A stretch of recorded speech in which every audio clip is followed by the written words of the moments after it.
ఏం చేస్తావు? ఇదిగో తన్ను ఎందరు అంగీకరించిరో వారికందరికీ అనగా తన నామమునందు విశ్వాసం ఉంచిన వారికి దేవుని పిల్లలకుటకు ఆయన అధికారం ఇచ్చాడు కదా. నువ్వు కూడా దేవుని పెట్టివే కదా.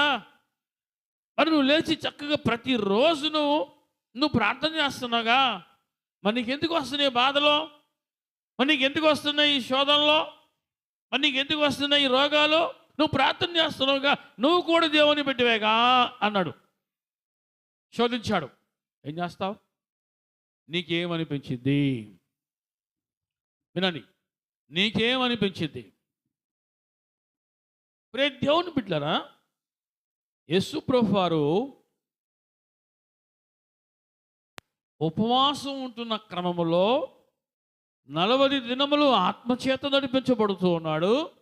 వినండి, 40 దినములు ఆత్మచేత నడిపించబడుతూ ఉన్నాడు. అపవాది చేత శోధించబడుతూ ఉన్నాడు.